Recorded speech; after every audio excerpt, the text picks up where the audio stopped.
other headlines start in Central Europe, where authorities say at least 16 people have died amid catastrophic flooding. A slow-moving storm system is pounding the region with unrelenting rain. Poland, Slovakia, the Czech Republic, and southern Germany are among the hardest hit. Sejal Karia of ITV News has our report. Such is the size and scale of the flooding across Central Europe, it's being called a catastrophe. In Poland, raging rivers and torrential downpours have swallowed whole towns and villages in the southwest of the country, leaving people stranded on the roofs of their homes. This, the only means of rescue. Whole swathes of the continent submerged by some of the worst flooding to hit in 30 years, from Austria to Romania.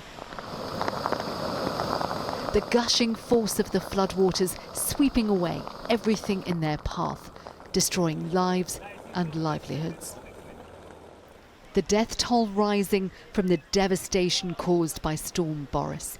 The waters in Kłodzko in Poland ripping through, leaving no stone unturned and no street and road untouched. The highest rainfall has been in the Czech Republic, in the town of Jeseník. They spoke of barely believable water levels. The water was rolling in here, this man said. The flooding here is a disaster. It's really terrible. In Lower Austria, the area surrounding the capital, Vienna, has been declared a disaster zone. 2 elderly men died here after being trapped by rising floodwater in their homes. A firefighter also lost his life. These are difficult, dramatic times, the regional governor said. The country and the people are under immense strain. And it could get worse in places before it gets better. More rain is expected today and tomorrow before drier conditions move in. And Storm Boris moves on. Italy next in its path. Sejal Karia, ITV News. Turning now to the Middle East, where Palestinian officials say Israeli airstrikes killed 16 people today across the Gaza Strip. One of the strikes crushed a home and a refugee camp in central Gaza, killing at least 10 people. Meantime, political tensions are growing within Israel amid reports that Defense Minister Yoav Gallant may lose his job. Israeli media say Prime Minister Benjamin Netanyahu may fire the popular former general. Gallant has become the Prime Minister's biggest rival in the cabinet.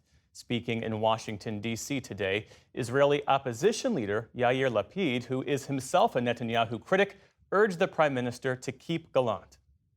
I expect him to run the country better than he does in ways, and I sure hope he will not fire Minister Gallant, who's doing a good job under terrible circumstances.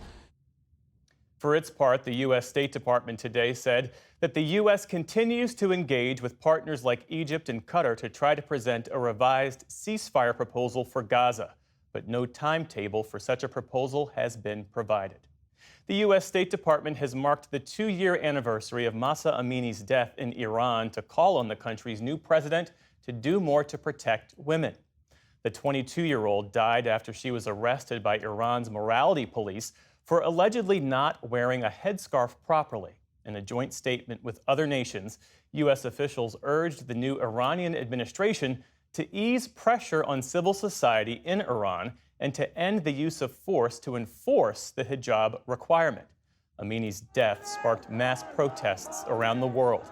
A crackdown in Iran killed more than 500 people and some 22,000 were detained.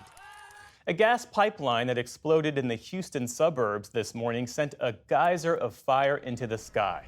A nearby neighborhood and some schools were evacuated. Officials say some homes caught fire.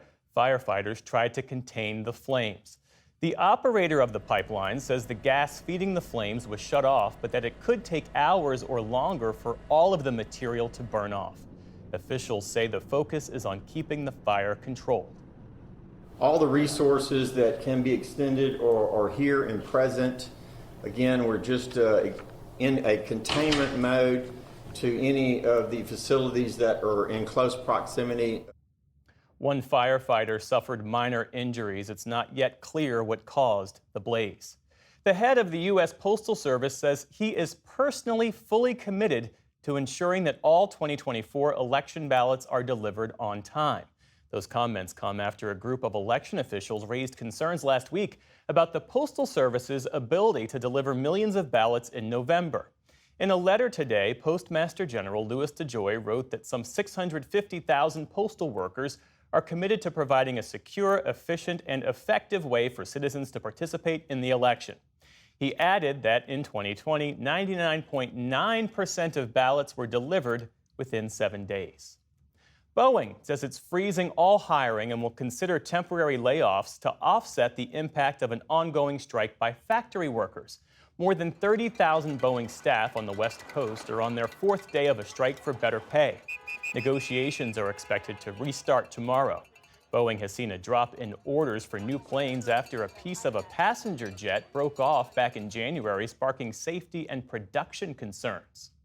On Wall Street today, the Dow closed at an all-time high ahead of this week's Federal Reserve meeting.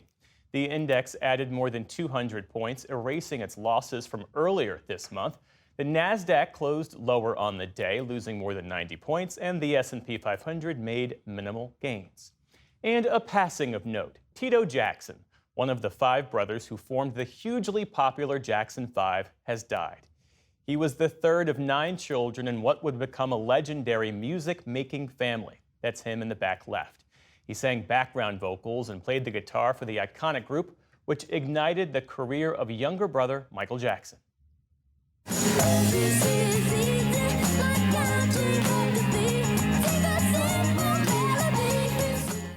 Known for defining hits like ABC and I'll Be There, the Jackson 5 were inducted into the Rock and Roll Hall of Fame in 1997. Tito Jackson was 70 years old. Still to come on the NewsHour, Tamara Keith and Amy Walter weigh in on the political implications of a second apparent Trump assassination attempt.